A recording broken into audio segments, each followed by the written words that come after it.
What's up, guys? Shay from Body Slam here, back with another video, and today's video is all about prepping cards for PSA. So I'm gonna do an overview of how you determine what cards to send in, what cards are of value, how I prep those cards, and what that looks like when it comes to sending cards to PSA. So without further ado, let's go. All right, guys, so if you watched my last video, you know that I just put together a 21 card submission for PSA. And I know that there's a lot of people out there that are unsure of what to look for when it comes to pre-grading a card, how to even determine value, how to prep cards, and all that stuff. So we're gonna look at that stuff up briefly. It's not gonna be super in-depth, but it's gonna be enough to get you started. And first things first, and if you watch my last video, you know that I'll go into what I think a card is gonna grade based on its condition. And I wanted to do that first, right? So I'm gonna show you guys 3 cards that I wanted to get graded that I did not get graded because of their condition, right? So let's get started here. So this first card, and we're gonna go to the small cam, is an Immaculate Braun Breaker. And this is a 9 out of 10. And I wanted to get this graded because I'm a big Braun Breaker collector. And first thing, let me just tell you guys, not every card deserves to be graded, right? So just because you have a card of your favorite wrestler, you may figure out that you want to grade it because that's your favorite wrestler, and that is totally fine, perfect. But not every wrestler that has a graded card is a valuable card, and that's one thing that I guess a lot of people don't realize, is that they think that just because they get a 10 on a particular wrestling card, that's going to skyrocket the value. That is not the case whatsoever. You can have a lot of wrestlers that have a PSA 10 and that card is just as much as it's worth raw. And that the same goes for Pokemon, not necessarily sports, but if you have like a trash player, like it's the same difference, right? Not every card deserves to be graded. There are certain cards that you probably want to prioritize when you get cards graded, and that's mainly like rookies, that's like wrestlers that are hot at the moment. It's like timeless legends like Stone Cold Steve Austin, The Rock, The Undertaker, Shawn Michaels, Bret Hart, people like that. Anybody who's hot on TV at the moment, let's say you catch lightning in a bottle, like Tiffany Stratton, for example, right? You grade her cards, they come back 10s, autos, whatever, like that's money in your pocket because people are really after her cards. But that's not the case for everybody. And there's a lot to be said about cards that are like really nice looking as well. So if you get like cards that are like shimmers from FOTL, cards that are like super shiny, it's stuff like that. And the same goes for Pokemon and stuff too, right? The shiny cards or the full art cards or the cards that sell for premium because they look nice, they pop, they catch the eye. So you just got to be mindful of stuff like that when you are looking at cards to grade, because grading is not always worth it. For me, I pick particular cards, and that's not to say that every card that I choose is going to be worth money, but sometimes I pick some older cards that I think are unique, that I think are cool to have in slabs, cards in my personal PC that I like to have in my personal PC, and then there are some that I will grade for value, like that Shawn Michaels Kaboom that I graded, a year and a half ago. I figured at some point I might want to sell that card, so I would go ahead and grade it now, and then it's going to sell for whatever it's going to sell for, because somebody's always going to be looking for one of those top tier cards in a graded form. And that's exactly what happened, right? So, all right, back to the card. All right, so this Braun Breaker, 9 out of 10, from Immaculate. And these cards are hard to grade anyway because they're thick card stock, so also be mindful of that. So the reason that I didn't grade this Braun Breaker card is, and I'm gonna use the light to show you guys. You guys see that right there? I can see it from here, so I know you guys can see it on screen. See that scratch on the card right there?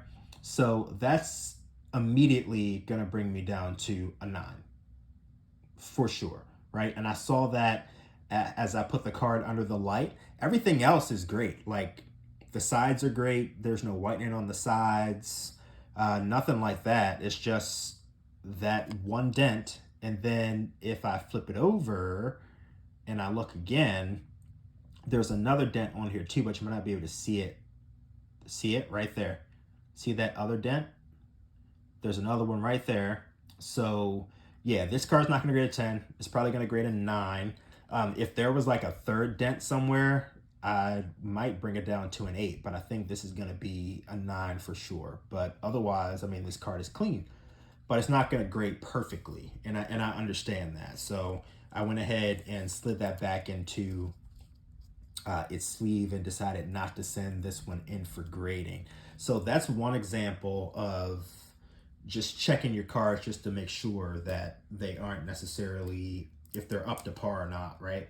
So we're gonna look at another Bron Breaker, and this is Signature Series Optic. And I'm actually gonna use my light for this one because you may not be able to see it from here. So I'm gonna bring this down and just shine some additional light on the card. All right, you always wanna use some sort of light on your cards. All right, see these specks at the top, guys? There's one right there, there's one right there. So there's one right there, there's one right there. There is, if you can see it, there's one right there. And then there's a couple more on the card as well. See it? There's one there, there's one there. So these are the types of things you want to look for when you're looking at these cards, because this is not going to grade a 10 either for that particular reason. Everything else on this card is great. Like there's no bends, there's no folds, corners are good, there's no chipping. It's just the surface of that card is just not clean. And then of course I would wipe these fingerprints off with a soft cloth and stuff like that. A lot of people like to use like white gloves, but I don't think I need to go that far to keep my cards clean. I do a pretty good job otherwise, but yeah, wipe that down and it's still a really good card. And then the third card that I want to show. So we had one card that had actual surface damage. We had one that just came this way from the manufacturer. That's just the way that those cards are sometimes. And then I have this patch of Zoe Stark, which is a super clean card. Super clean card on the top surface, right? Almost no issues. I see a ding right there, right? Which looks like it might be something. Yep, that came right off. Came right off. So perfect card on the surface. Flip it over. Everything looks good until you see this whitening on the side. So this is immediately not going to get a 10, right? So stuff like that you want to look for in your cards, and that's what I do. I look over all my stuff like super closely just to make sure, right? Because you never know how something like that could affect your grade. And if you don't put something under the light, easily that could happen to you, and that could be the reason why your cards don't get a 9 sometimes. Could be the reason why your cards don't get a 10 in some cases. So keep that in mind when you're looking for your cards. So let's go over to my PC and let's take a look at how I actually value my cards when I get them ready for a PSA submission. All right, guys, so here's my computer screen, and we're gonna actually look at what I use to value my wrestling cards and my Pokemon cards. Actually, this is called 130 Point, and it's actually surprising that there's so many people who don't know about 130 Point. So basically, you can use 130 Point to value your cards and see eBay sold prices. So you know when you look on eBay and you see how the prices have like the strike through, like the line going through it, and you don't know what it actually sold for, well, 130 Point will tell you exactly what that particular card sold for. So first things first, after you've determined what cards you actually want to grade, you want to take a look at the prices and see what they're going for. You want to see if they have any graded history to value your cards in comparison to the cards that have already been graded. So in this case, we're going to take a look at the Cody Rhodes undercard variation. And we're going to see if any of those have sold on eBay. So you can see that there's a Dashing Cody Rhodes that sold for 20. There's one that sold for 31. There's one that sold for 36. So you know that the card is around 30 bucks, give or take, between 30 and 35 bucks. There's one for 25. So I would say roughly 30 bucks, right? So now you want to try and value that card at what would be a PSA 10. So now you're going to go up here and you're going to put in, you know, Cody Rhodes undercard variation, PSA. I don't like to put PSA 10 because I want to get a full breadth of cards that are out there. So all you're going to see at this point is variations from last year's Cody Rhodes cards, which is the Stardust. And these prices, and this is the thing about wrestling cards, like wrestling cards have a wild variation when it comes to prices because it's a race to the bottom for cards. People grade cards thinking that they're going to be like high value, and then they learn really quickly that the wrestling market is not as huge as you think it is. So where you see a card that may have sold for 70, 75 bucks, well, clearly there's not enough buyers for this particular card because somebody went and sold this card for 30 bucks in a PSA 9 and only 34 in a PSA 10. So where do you value that card? Because you have 75, you have 70, and you have a 34. So I would base it somewhere in the middle. I would actually say it's around 50 bucks. Just based on the values. See, this is the thing about grading cards and looking at eBay sold listings is that eBay is not always the accurate indication of what a card is worth because people will undersell themselves to get something sold, whether that's because they want money for something else or whatever the case might be. It's not always a direct indication, but it is the most up-to-date and the most current, I guess, when it comes to prices. So for the Dashing Cody Rhodes variation, which is this card here, I would price this card around 50 bucks in a PSA 10. So that's the number that I'm going to go with when I grade it. Okay. Now the second card is Bryan Danielson Red Rainbow Auto from Allure. So we're going to try and price that card out.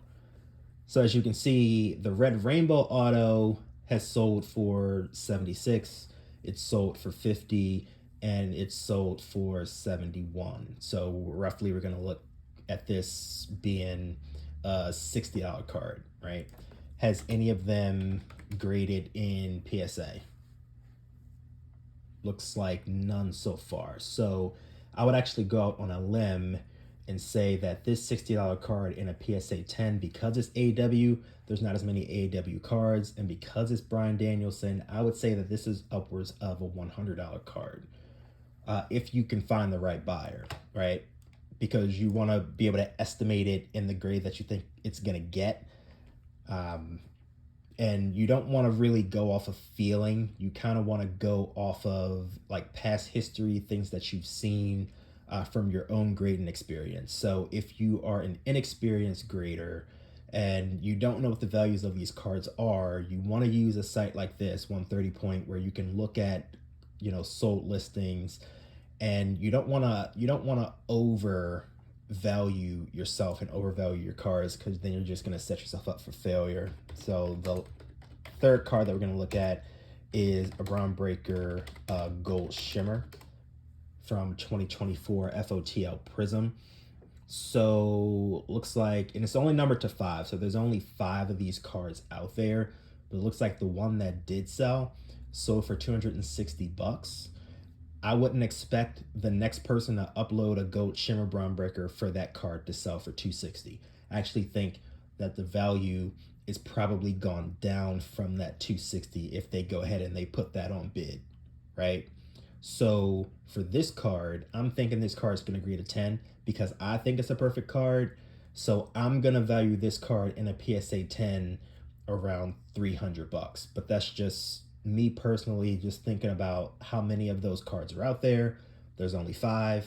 I think it's perfect. It's Braun Breaker. Braun's an up and coming star. He has a lot of momentum behind him. It's a shimmer, so it's a nice shiny card. It looks good. It pops. So I'm going to value this a little bit higher than I would value something like a Daniel Bryan Red Rainbow Auto. Plus, it's really low numbered. It's only to 5. So we're going to go with 300 for the Braun Breaker Shimmer. Okay. So that's just an example of how I go in and how I value my cards just based off of, past sold listings. So if I was to go over to PSA and I was ready to submit my cards, right? So this is the screen that you see, and I'm just going to go through the beginning stages of how to submit.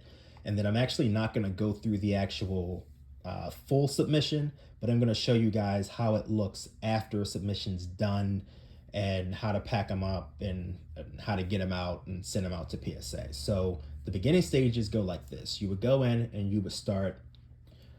I was actually playing around with this earlier, so I'm going to delete this one.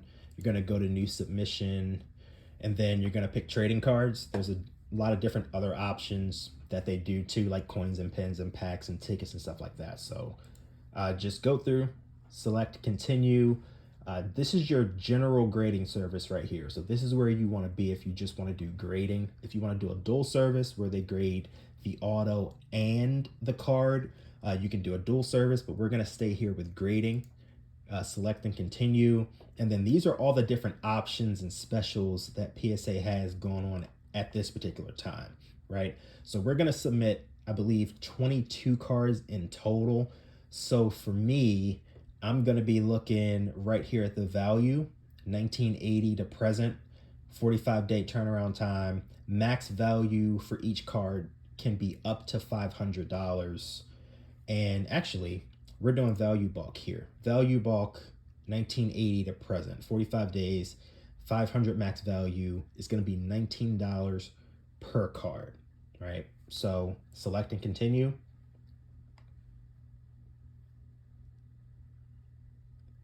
And then this is where you actually have to go in and put in the actual card type or the name of the card.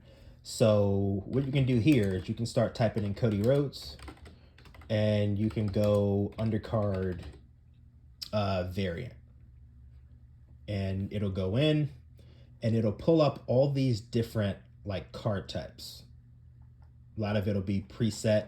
Sometimes it'll have like the photo, and then you can just go in and you can just click it.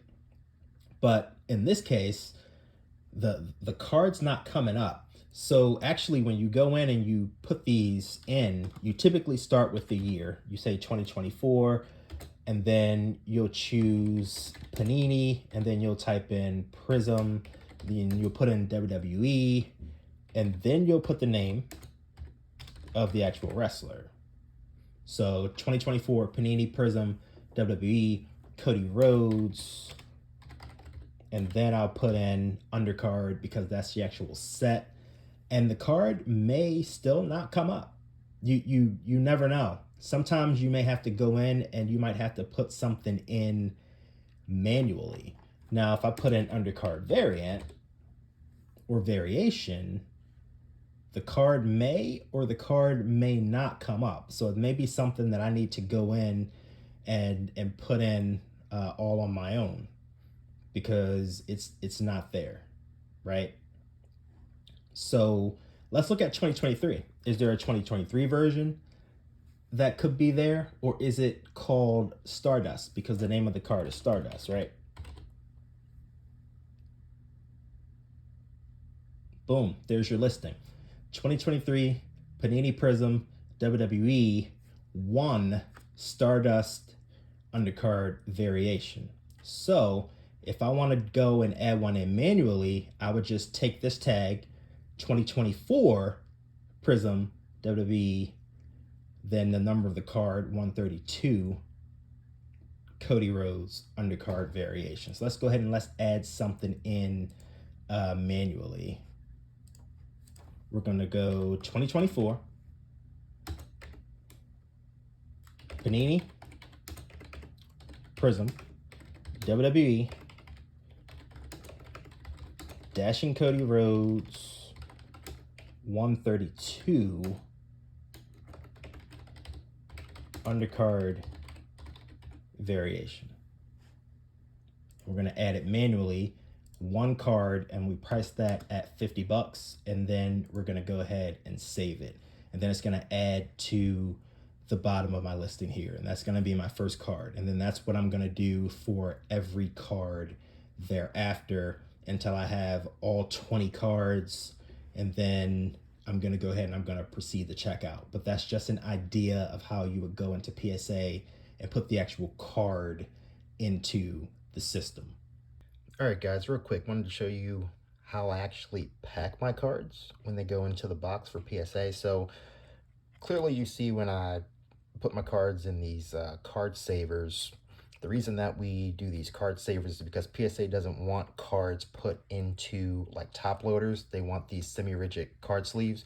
So I typically take a card, slide it into the card sleever, and then typically I use ones that have pull tabs on them. Makes it a lot easier for whoever's grading to just slide them out without damaging the card. So stack these up, and then after you stack these up, we are supposed to use cardboard on the ends of both stacks. So what I do is I go and get these priority like boxes from UPS because they're free, right? So it makes it easier for me to just like cut them up and then just stack those and then put those on top.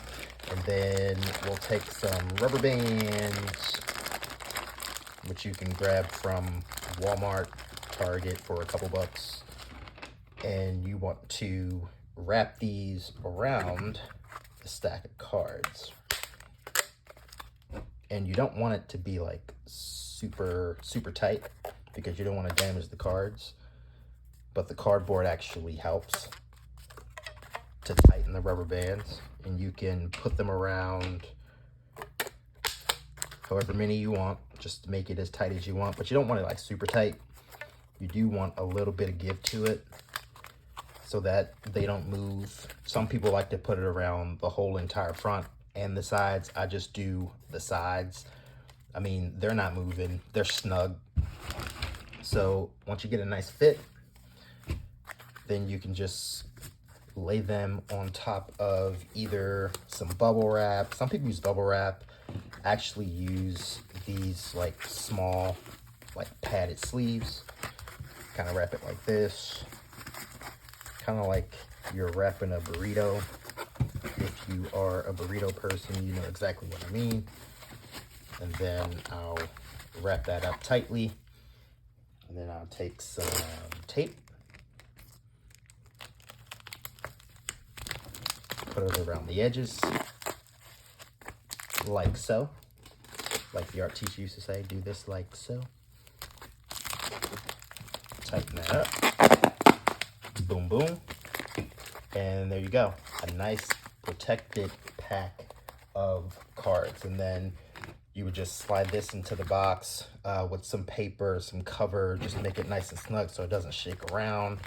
Tape up the box, put the PSA sticker on it, put the packing slip in it, pack it up, ready to go. All right, guys, and that is a look into how I put together PSA submissions and how I determine what cards I'm gonna send and how I determine prices of cards. So a couple tips for everybody out there if you are still unclear on how to value cards or what cards that you should send in to PSA. If you are sending in to PSA for monetary value or monetary gain, right? It's always better to do it earlier rather than later. When a set first comes out, cards are always higher in price. but it doesn't, you don't get cards back overnight. So you probably don't want to go that route, right? So you want to kind of bank on longevity, right? Are they legends? Or you want to bank on an up and coming superstar or a rookie or something like that. If it's a low numbered card, like a out of 5, out of 10, out of 25 of a big superstar, then 9 times out of 10, you're probably going to come out on top. But if you're looking at some wrestlers like, and I don't want to call any particular wrestler out, but you're looking at like Duke Hudson, or you're looking at a Tamina or somebody like that, right? Cards like that, you get them in a PSA 9 or 10, like it's not going to matter because there's not a lot of collectors of those particular wrestlers out there. So you basically want to go for, I don't want to say those surefire names, but you want to go for those names that are proven. You want to go for the names that people are really going to be after. Females are another one, right? People love collecting the female wrestlers. You have a much better chance of selling a female than you have of selling a male. And I would say that almost 7 days out of the week, you're always going to have collectors that collect females. And then in addition to that, when you're valuing your cards, you want to make sure that, one, you're valuing fair. You don't want to overvalue anything, because when you put cards into PSA, they want to know the value that you think the card is going to be worth at the grade that you think is going to get. So if you think a card is going to grade a 10, you want to put a value for that particular card. Now, you can put whatever value you want, right? But don't have wild expectations when you put a value for a card, because it may have been selling for that when you submitted it to grade, and then when you get it back 2 months later, the value has gone down, down, down. Don't get discouraged. You have to understand, like, that's just the nature of the beast. Cards are much higher when sets first come out. They gradually go down unless it's a big name or a female or an up-and-comer or rookie or something like that. That's just the way that it is. So be mindful of that when you're valuing your cards. And do your research. Do your research. Look at cards of similar wrestlers that may be on the up and up, right? Don't just look at, let's say, a Cody Rhodes and think that a Cody Rhodes and a Grayson Waller or Austin Theory are comparable. Like, they're not, just because they're in the same set. And you may find a Grayson Waller that sells for 100 and a Cody that sells for 150. They are not the same. They're not the same. So keep that in mind. Look for like wrestlers. You're looking at a Cody, you compare a Cody to a Seth Rollins, or you compare a Cody to a Randy Orton. You don't compare a Cody to a Grayson or an Austin Theory. You compare an Austin Theory to a Grayson Waller, because they're kind of like on the same level. So you want to look at wrestlers that are on the same level pecking order wise when you're comparing prices. That's why I compared Cody's variation to last year's Cody's variation, because they're the same card and Cody's still a top guy. He's still hot. Now, if you have like a female, like a Tiffany Stratton, you're not going to compare Tiffany Stratton to a Lyra Valkyria.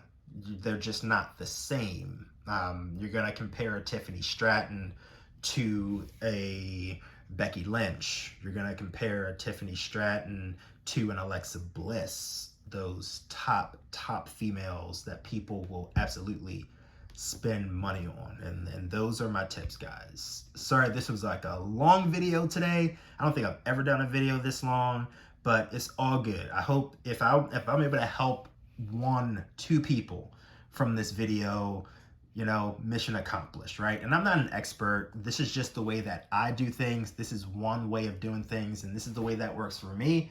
So hopefully I can help somebody else move along on their journey when it comes to grading cards, prepping cards, thinking about grading cards, whatever. If you want anything that's more in-depth, more information, I mean, we can do that too, but I just wanted to kind of just brush it briefly, give you an idea of how things work and how I do things. So let me know in the comments below if there's anything that you would like to see additional. We can do that too for the content. I'm more than happy to help you guys out. There's a lot of other great, YouTubers out there that do the same things that I do as well. I'm sure they will be happy to put something like this together too. So thanks, guys. Not sure what we're gonna rip on Friday, but we will be ripping something on Friday. So looking forward to that. And I should have a PSA back next week at some point, I hope. It's been sitting in assembly for the last like 2 weeks, and I don't know what's going on. But yeah, thanks for watching, guys. Don't forget to like, comment, most importantly, subscribe to the channel. And I will see you guys on the next video. Peace.